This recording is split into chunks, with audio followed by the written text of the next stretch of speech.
आज इस वीडियो के अंदर मैं आपको एक ऐसी स्ट्रैटेजी देने वाला हूं जिसके लिए आपको सिर्फ दिन का 1 मिनट चाहिए। पर अगर आप अपना दिन का 1 मिनट देने के लिए रेडी हैं तो आप लगातार स्टॉक मार्केट से पैसा बना सकते हैं। आप हो सकता है आप बिल्कुल नए हो और आपको बड़ा हैरानी लग रही हो, और हो सकता है अगर आप एक्सपीरियंस हैं थोड़े से तो आज आपको मेरी बात बहुत अच्छी लगेगी और आपको समझ आएगा कि आप भी ये सिंपल स्ट्रैटेजी को अपना के आप लगातार पैसा बना सकते हैं। अब आपने पीछे पढ़ तो लिया होगा कि हम आज ETF इन्वेस्टिंग की बात करने वाले हैं और ये जो स्ट्रैटेजी है ये ETF इन्वेस्टिंग के ऊपर है। पर एक बात मैं आपको पहले बता दूं और आपको वार्निंग दे देता हूं कि आप ये जो स्ट्रैटेजी सीखने वाले हैं ये बहुत कमाल की स्ट्रैटेजी है, इससे पैसा भी लगातार बनेगा, पर ये सिर्फ और सिर्फ ETF इन्वेस्टिंग के लिए है। इसे आपको स्टॉक इन्वेस्टिंग के लिए यूज नहीं करना है। अगर आपने स्टॉक इन्वेस्टिंग के लिए सेम स्ट्रैटेजी को यूज किया तो उल्टा पड़ जाएगा भाई, आपको स्टॉक इन्वेस्टिंग में नुकसान हो जाएगा, बट ETF इन्वेस्टिंग में इसमें पैसा बनेगा। अब ऐसी क्या स्ट्रैटेजी आप डेफिनेटली सीखेंगे। इनफैक्ट आज इस वीडियो के अंदर हम एक गिव अवे भी करने वाले हैं। आपको मैं आज इस वीडियो के एंड में बताऊंगा कि आपको किस तरीके से एक गिव अवे का बेनिफिट मिलने वाला है। सो इस वीडियो को आप एंड तक देखिएगा और अगर आप इस चैनल पे पहली बार आए सब्सक्राइब कर लीजिए, बेल आइकन पर क्लिक कीजिए जिससे आने वाली एक भी वीडियो आप मिस ना करें। अब आपने स्टॉक इन्वेस्टिंग को तो समझ ही लिया इस सीरीज में, आपने फंडामेंटल एनालिसिस भी सीखी, उसके बाद हमने बात करी थी म्यूचुअल फंड्स की। सो आपने म्यूचुअल फंड्स को भी समझा। यहां पर देखिए ETF लिखा भी है। ETF क्या होता है? ETF का मतलब होता है एक्सचेंज ट्रेडेड फंड्स। ये भी फंड्स है, म्यूचुअल फंड्स भी फंड्स हैं। फर्क क्या है? जब आप म्यूचुअल फंड खरीदते हो आप एक AMC एसेट मैनेजमेंट कंपनी से खरीदते हो, बट जो ETFs हैं वो एक्सचेंज पर ट्रेड होते हैं। एक्सचेंज पर ट्रेड मतलब जैसे कि इंडिया के अंदर एक्सचेंज आपको पता है NSE है, BSE है, ऐसे जो ETF होते हैं वो एक्सचेंज पर ट्रेड होते हैं। जब एक्सचेंज पर ट्रेड होते हैं और म्यूचुअल फंड्स में एक और फर्क आ जाता है। म्यूचुअल फंड्स में जब आप म्यूचुअल फंड खरीदते हो आपको पता है NAV होती है, NAV ऊपर जाएगी हमें बेनिफिट होगा, बट पूरे दिन की NAV एक ही रहती है। पर जो आपके ETFs होते हैं वो स्टॉक्स की तरह ऊपर नीचे फ्लक्चुएट करते हैं। तो अगर आप ETF में इन्वेस्ट कर रहे हो तो आप पहली बात तो एक्सचेंज से खरीदोगे, एक्सचेंज पर ही बेच दोगे और यहां पर आपको ऊपर नीचे प्राइस जाता हुआ दिखेगा। तो it is just like stock investing, पर it is more like a mutual fund. अब मैंने क्या बोल दिया? इसका मतलब है कि है तो ये स्टॉक इन्वेस्टिंग जैसा, जैसे आप स्टॉक्स खरीदते हो अपने डीमैट अकाउंट में, ये बिल्कुल वैसा ही है, पर ये एक्ट म्यूचुअल फंड की तरह करता है। अब इसका मतलब मैं आपको समझाता हूं। जब आप ETF खरीदते हो एक फंड है, एक स्टॉक नहीं है। अब ETF किस चीज का हो सकता है? जब आप अपने डीमैट अकाउंट में आके सर्च करोगे ETF के बारे में आपको बहुत सारे ETF दिख जाएंगे, आपको पता ही नहीं किस में इन्वेस्ट करना है। मैं आपको आगे जाके इस वीडियो में गाइड करने वाला हूं कि आप कौन से ETFs को कंसीडर कर सकते हो और स्ट्रैटेजी के लिए वो बताना भी जरूरी है। पर एग्जाम्पल के लिए अभी एक एग्जाम्पल लेके चलते हैं। एक बहुत पॉपुलर ETF है एग्जाम्पल निफ्टी 20। अब यहां पर हमने 20 और लगा दिया। अब इसका मतलब क्या हो गया? कुछ नहीं है, 20 का मतलब होता है बेंचमार्क एक्सचेंज ट्रेडेड स्कीम। तो लोगों ने बस कंफ्यूजिंग कर रखा है। मैं आपको बिल्कुल एक एक चीज तोड़ के समझाऊंगा कि आपको सब कुछ समझ आए, है ना। तो बेंचमार्क, यहां पे हमने बेंचमार्क ले लिया। सो निफ्टी हमारे लिए एक बेंचमार्क होता है। आप सबको पता है निफ्टी और सेंसेक्स क्या है? ये इंडेक्स है। NSE की टॉप 50 कंपनी से निफ्टी बना है, सेंसेक्स BSE की टॉप 30 कंपनी से बना है। तो निफ्टी के अंदर इन्वेस्टमेंट का मतलब क्या हो गया? इंडिया की टॉप 50 कंपनी में इन्वेस्ट करना। सेंसेक्स में इन्वेस्ट करने का मतलब क्या हो गया? इंडिया की टॉप 30 कंपनीज में इन्वेस्ट करना। पर क्या आप निफ्टी खरीद सकते हो? क्या आप सेंसेक्स खरीद सकते हो? आंसर इज नो, आप नहीं खरीद सकते। आपको या तो निफ्टी और सेंसेक्स का म्यूचुअल फंड खरीदना पड़ेगा, जिसे हम इंडेक्स फंड भी कहते हैं, मैंने आपको बताया था, और आप इन दोनों के ETF खरीद सकते हो। सो निफ्टी का एक एग्जांपल के लिए ETF बहुत पॉपुलर है, निफ्टी 20, और सेंसेक्स का भी आप ETF खरीद सकते हो। अब ये आपको जब आप सर्च करोगे आपके डीमैट अकाउंट में आ जाते हैं। अब निफ्टी 20 में जब आप इन्वेस्ट कर रहे हो आपको फायदा कब होगा? सिंपल, जब निफ्टी ऊपर जाएगा, बिकॉज ETF तो फॉलो अपने अंडरलाइन को ही करेगा। सो ETF यहां पे आपका निफ्टी का था, ETF गोल्ड का भी हो सकता है, ETF आपका S&P 500 का भी हो सकता है। अब ये S&P 500 क्या है?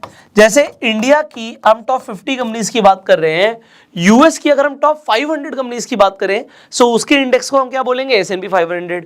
अब कोई कहे मुझे S&P 500 में इन्वेस्ट करना है, तो क्या तरीका है? या तो म्यूचुअल फंड के थ्रू करोगे या फिर आप ETF के थ्रू करोगे। सो अब ETF में इन्वेस्ट करने की, पहले तो मैं आपको एडवांटेजेस बता देता हूं।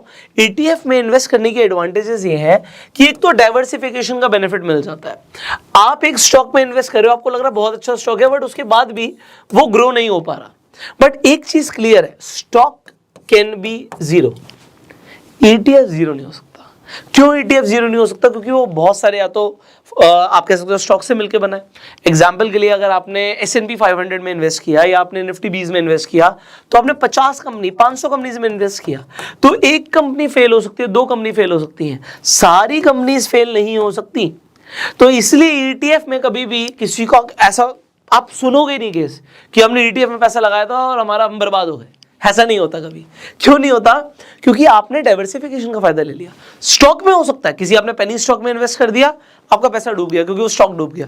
तो एक स्टॉक डूब सकता है, ETF डूबेगा नहीं। पहली बात तो यही है, आज जो मैं स्ट्रैटेजी आपको अभी बताने वाला हूं उसका पॉइंट, सबसे पहली बेस लाइन यही है कि आप एक स्टॉक में गलत हो सकते हो, आप ETF में गलत नहीं हो सकते। और अगर आपने ETF इंडेक्स का चूज किया तो आपकी गलत होने की प्रोबेबिलिटी बहुत ही कम है। तो जीरो नहीं होने वाला आपका पैसा, डाइवर्सिफिकेशन बेनिफिट मिलने वाला है। दूसरी चीज, ETF को भी प्रोफेशनल मैनेजर्स ही मैनेज करते हैं। तो कंपनीज होती है जो ETF इशू करती है। सो फर्स्ट टाइम एक कंपनी इशू करेगी, उसके बाद वो एक्सचेंज पे ट्रेड हो रहा होता है। तो यहां पे भी आपको प्रोफेशनल मैनेजमेंट मिलती है, पैसा डाइवर्सिफाई हो रहा है, प्रोफेशनल मैनेजमेंट मिल रही है। और अगर हमने अभी म्यूचुअल फंड भी समझा था, हमने बात करी थी, वहां पे फीस होती है, कंपनीज कमाती हैं, लोएस्ट कॉस्ट होती है ETF में जब आप इन्वेस्ट करते हो। तो आप सबसे कम कॉस्ट में, बहुत ही कम, मतलब ना के बराबर आप ETFs में इन्वेस्ट कर रहे हो और आपका डाइवर्सिफिकेशन भी हो रहा है। सो ETF में इन्वेस्ट करना चाहिए, ये तो हुई एक चीज। पर इसकी स्ट्रैटेजी क्या है? स्ट्रैटेजी से पहले मैं आपको यहां पर बताना चाहूंगा, अभी हम S&P 500 की बात कर रहे हैं। सो आप आज की डेट में इंडिया में बैठते हुए आप इंटरनेशनल भी इन्वेस्ट कर सकते हो, अपने होराइजन को बड़ा कर सकते हो, डाइवर्सिफिकेशन का बेनिफिट ले सकते हो। एग्जांपल के लिए आप IND मनी पर जाकर, आपने अभी तक सुना होगा, US स्टॉक्स में इन्वेस्ट कर सकते हो। बट स्टॉक्स से भी ऊपर, जब मैंने बताया, आप ETF में भी इन्वेस्ट कर सकते हो। तो US के अगर आपको ETFs में इन्वेस्ट करना है तो आप IND मनी पर जाइए और IND मनी पर जाके अपना फ्री में अकाउंट खुलवा लीजिए। वहां पे कोई अकाउंट ओपनिंग फीस नहीं है, वहां पे कोई आपको चार्जेस नहीं पे करने पड़ते। तो आपने IND मनी पर अकाउंट खुलवाया, उसके बाद आप US स्टॉक्स में इन्वेस्ट कर सकते हो। एक तो स्टॉक्स में इन्वेस्ट कर सकते हो और US ETFs में भी इन्वेस्ट कर सकते हो। फायदा क्या होता है? फ्रैक्शनल इन्वेस्टिंग इंडिया के अंदर नहीं है, US के अंदर है। स्टॉक्स का लोगों को पता होता है कि US स्टॉक्स में हम फ्रैक्शनल इन्वेस्टिंग कर सकते हैं, प्लस आप US के ETFs के अंदर भी फ्रैक्शनल इन्वेस्टिंग कर सकते हो। तो अगर आपको दिखता है कि ETF है $380 का चल रहा है, तो भैया मेरे पास तो $380 नहीं है, तो मैं कहता हूं आपके पास 100 रुपए है, आप कहोगे हाँ 100 रुपए, 200 रुपए, 500 रुपए है, तो आप 500 रुपए लगा के भी आप इन्वेस्ट कर सकते हो। ये एक फायदा होता है जब आप US स्टॉक से ETFs में इन्वेस्ट कर रहे हो। दूसरी चीज, मैं US क्यों ज्यादा रिकमेंड कर रहा हूं, देखिए एक तो ना इंडियन करेंसी हमारी काफी ज्यादा डेप्रिशिएट हो रही है। डॉलर आप देखो पिछले कुछ टाइम के अंदर ही 75 से सीधा 83 भाग गया है। तो मतलब यहां पर जो ये 8 रुपए का डिफरेंस है ना, अगर आप समझिए आपकी इन्वेस्टमेंट 1 लाख रुपए की है, तो वो 1 लाख रुपए पे आपका जो स्टॉक का ETF का एप्रिसिएशन है वो तो एक अलग चीज है, पर डॉलर जो बढ़ता जा रहा है उसका भी फायदा आपको कब मिलता है? जब आपकी investing, it can be in S&P 500 ETF और NASDAQ, तो वो आपके ऊपर है। बट एक एग्जांपल है, US स्टॉक्स में भी अगर आप इन्वेस्ट कर रहे हो तो आपको डॉलर एप्रिसिएशन का बेनिफिट मिलता है।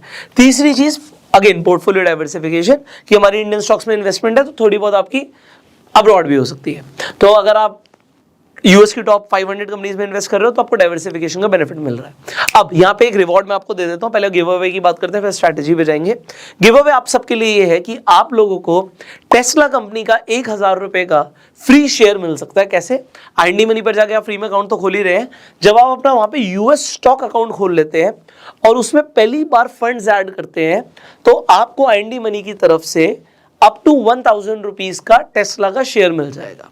सो it is as simple as that. आपको IND मनी की ऐप डाउनलोड करनी है, US स्टॉक अकाउंट खोलना अपना और वहां पर जाके आपको फंड करना। आपका फंडिंग सक्सेसफुल हो जाएगी, you will get Tesla shares up to 1000 rupees. आपको जो रिवॉर्ड मिलता है मुझे टैग करना है इंस्टाग्राम पे, मैं देखना चाहता हूँ कितने लोगों को बेनिफिट मिल रहा है। अब आगे बढ़ते हैं। अब ये हमने समझ लिया, now here comes the strategy, क्योंकि हम स्ट्रैटेजी का वेट कर रहे हैं। सो ये स्ट्रैटेजी के लिए मैंने आपको बताया था, आपको दिन का सिर्फ 1 मिनट देना है। अब 1 मिनट में क्या होगा, ये स्ट्रैटेजी कैसे वर्क करती है। देखिए, पहली चीज़ तो मैंने आपको एक चीज़ बता देता हूँ। आप इन्वेस्टिंग की बात कर रहे हैं, मुझे नहीं पता आप कितना पैसा इन्वेस्ट करने के लिए सोच रहे हैं, बट आइडियली आपको आपकी इनकम का 10% हर महीने इन्वेस्ट करना चाहिए। और ये 10% इनिशियल लेवल पर है। जब आप थोड़ा सा लाइफ में आगे बढ़ जाएंगे, आपके खर्चे बहुत ज़्यादा नहीं बढ़ने चाहिए, आपकी इन्वेस्टिंग ज़्यादा बढ़नी चाहिए। मैं आपको जेन्युइनली बता रहा हूँ, मैं अपनी इनकम का एक फ्रैक्शनल अमाउंट ही अपने ऊपर खर्च करता हूँ, इनफैक्ट अपनी फैमिली पे खर्च करता हूँ। मेरा ज़्यादातर पैसा हर महीने इन्वेस्ट होता है। परसेंटेज बताऊँगा तो हिल जाओगे, बट मैं वैसे ही बता रहा हूँ, परसेंटेज बहुत ज़्यादा है इन्वेस्टिंग की। सो इवन अगर मुझे खर्चा भी करना है, वो फ्रैक्शनल है मेरे लिए। यहाँ पे जितनी जल्दी आप इस चीज़ को सीखोगे उतना मजा आएगा, उतनी जल्दी आप वेल्दी बनने वाले हो। सो अब स्ट्रैटेजी क्या कहती है, मुझे नहीं पता आपका अमाउंट क्या है। आप हो सकता है महीने के 10,000 कमाते हो, 50,000 कमाते हो, 1 लाख कमाते हो, 10 लाख कमाते हो, 1 करोड़ कमाते हो, पर आप जो भी कमा रहे हैं 10% आप सोचिए आपको इन्वेस्ट करना है। अब एग्जाम्पल के लिए मैंने बोला आपको 10% इन्वेस्ट करना है, और आपने कहा जी मैं 50,000 हर महीने कमाता हूँ, मेरा 10% हुआ 5,000 रुपये। मैं कहूँगा वेल एंड गुड, कोई दिक्कत नहीं है। आपने बोला 5,000 रुपये। अब पहली बात तो हफ्ते में 2 दिन तो मार्केट बंद है, सैटरडे संडे बंद है। अब आपके पास मंडे टू फ्राइडे का टाइम है इन्वेस्टिंग के लिए। आपको करना क्या है, आपको सिंपली रोज सिर्फ एक ही चीज देखनी है, वो 1 मिनट लगेगा उसे देखने के लिए। आज इंडेक्स ऊपर है या नीचे है, आपको आपके डीमेट अकाउंट में आईएनडी पर या आराम से आपको गूगल पर दिख जाएगा। सो आपने बस दिन में एक बार 1 मिनट लगाकर देखना है, निफ्टी आज ऊपर था, S&P 500 आज ऊपर था या नीचे था, डिपेंडिंग आप कौन से ETF में पैसा लगाना चाहते हो। इंडिया में लगाना चाहते हो, मैंने आपको निफ्टी 20 का एग्जांपल दे दिया। यूएस के हिसाब से लगाना चाहते हो, S&P 500 का एग्जांपल दे दिया। अभी मैं आपको ETF बता भी दूंगा। अब आपने पहले क्या देखा 1 मिनट के अंदर, आज क्या हुआ मार्केट में। आपने देखा मार्केट आज डाउन है, आज मार्केट डाउन है, गुड। आपको एक रेड कैंडल बनती हुई दिख गई, और मैं डेली बेसिस की बात कर रहा हूं। क्यों? क्योंकि जब हम यूएस की बात कर रहे हैं, आप फ्रैक्शनल इन्वेस्टिंग कर सकते हो। उसका मतलब क्या है कि भैया मेरे पास तो 5,000 रुपए हैं, कोई कहेगा जी मेरे पास 2,000 रुपए हैं, मैं कहूँगा सब कुछ ओके है। मार्केट कितने दिन खुली है, आप कहोगे 20 दिन खुली है। अगर आपके लिए मार्केट 20 दिन खुली है तो आप दिन का कितना पैसा इन्वेस्ट कर सकते हैं। आप कहोगे इस हिसाब से तो सर हम दिन का 250 रुपये इन्वेस्ट कर सकते हैं। मैं कहूँगा वेल एंड गुड, आप 250 रुपये इन्वेस्ट करो। पर ये 250 रुपये इन्वेस्ट कब करना है, जिस दिन मार्केट डाउन है। आपने देखा आज निफ्टी 1% गिरा हुआ है, आज S&P 500 1% गिरा हुआ है, आपने 250 रुपये इन्वेस्ट कर दिए। कल आपको लगा मार्केट आधा परसेंट 1% बढ़ा हुआ है, आप इन्वेस्ट नहीं कर रहे। जिस दिन मार्केट आपको डाउन दिखता है, आपको लगता है आज मार्केट 1.5% डाउन हो गया, वेरी गुड, आपने इन्वेस्टिंग कर दी। अब आपने क्या 250 रुपये इन्वेस्ट करे, आप कहोगे नहीं। क्यों? क्योंकि मैंने डे 1 पर 250 रुपये इन्वेस्ट करे थे, डे 2 पर मार्केट ग्रीन थी तो मैंने इन्वेस्टमेंट करी नहीं। क्योंकि डे 3 पर हम गए और मार्केट टूटी, तो मेरे पास अब 250 और 250 कितने हो गए, 500 रुपये हो गए, मैंने 500 रुपये इन्वेस्ट कर दिए। अब 4 दिन तक मार्केट ग्रीन ही रही, आपको दिखा डे 4, 5, 6, 7 मार्केट ग्रीन है, आप इन्वेस्ट नहीं कर रहे। आपको दिखा डे 8 पे मार्केट टूटी है, आपने फिर इन्वेस्टिंग कर दी। आपके पास हो क्या रहा है, इसे समझिए। यहाँ पे कंसेप्ट बड़ा इंटरेस्टिंग है यार। जिस दिन मुझे मार्केट नेगेटिव दिखती है, टूटी हुई दिखती है, मैं उस दिन पैसा डाल रहा हूं, और जितने दिन मार्केट रैली करती है उतने दिन मैं पैसा नहीं डाल रहा। जब टूटेगी मेरी इन्वेस्टमेंट हो गई, जब बढ़ेगी मेरी इन्वेस्टमेंट नहीं है, फिर टूटेगी मेरी इन्वेस्टमेंट हो गई, फिर बढ़ गई मेरी इन्वेस्टमेंट नहीं है। हम सबको क्या पता है, एक यूनिवर्सल चीज ले लेते हैं कि हमें ये पता है यार, एक कंपनी फेल हो सकती है, 50 कंपनियां 500 कंपनियां फेल नहीं हो सकती। ओवरऑल इंडिया की टॉप 50 कंपनियां और यूएस की टॉप 500 कंपनियां, क्योंकि हर 6 महीने के अंदर अगर किसी कंपनी ने परफॉर्म नहीं किया वो निफ्टी से बाहर निकल जाएगी, है ना।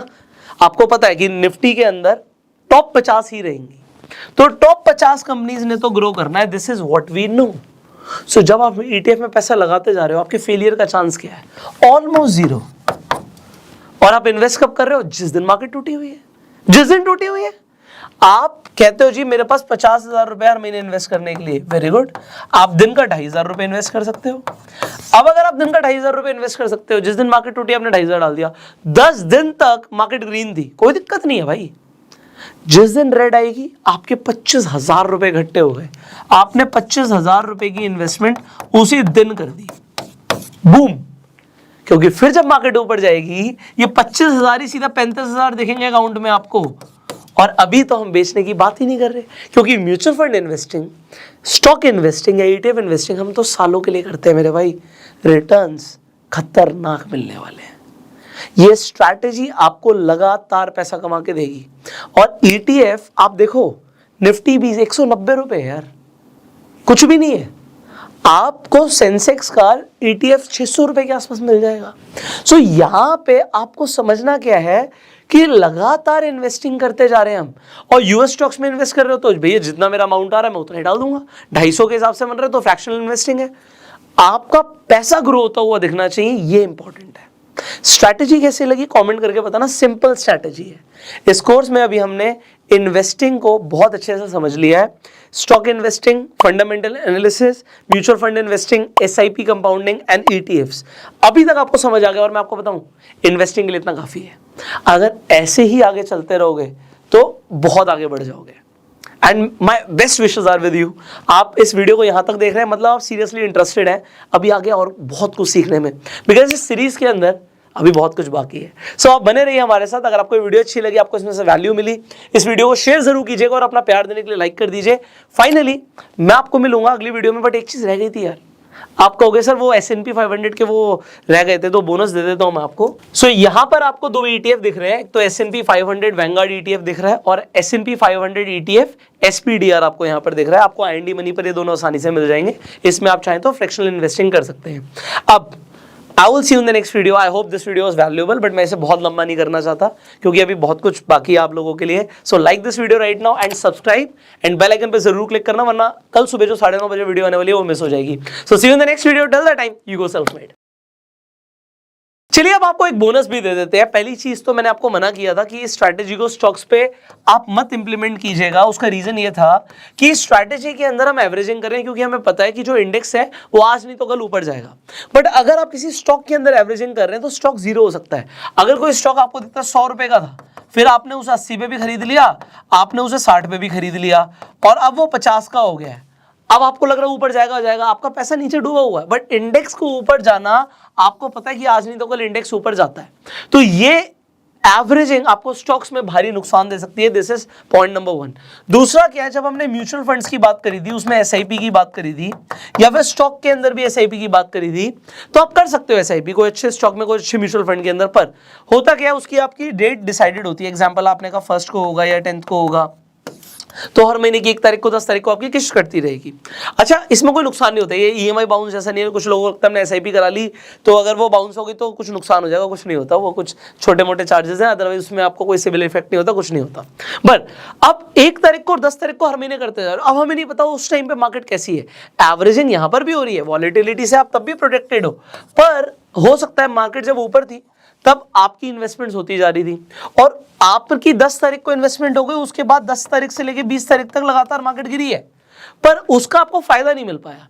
बट जब आप डेली इन्वेस्ट कर रहे हो, आप डेली देख रहे हो कि मार्केट जिस दिन गिर रही है, एक दिन गिरी हमने फिर खरीदा, दूसरे दिन भी गिरी, तीसरे दिन भी गिरी, तो लगातार हमारी एवरेजिंग हो रही है, वो भी ETFs के अंदर, विच इज बेटर, मतलब एज पर मी। बट मैं आपको जेन्युइनली बता रहा हूँ क्योंकि बोनस है। मेरी म्यूचुअल फंड्स में भी इन्वेस्टिंग है और मेरी ETFs में भी रेगुलर इन्वेस्टिंग है। ETF में मैं खुद करता हूँ, म्यूचुअल फंड अकाउंट से कट रहा, तो एक हैबिट है। तो ऐसा नहीं कि ये ज़्यादा अच्छा है वो ज़्यादा अच्छा है, बट ये स्ट्रैटेजी लगातार पैसा बना के देती है। सो इस स्ट्रैटेजी के बारे में भी आपके क्या व्यूज़ है कमेंट्स में बताइएगा। And this was bonus from my side.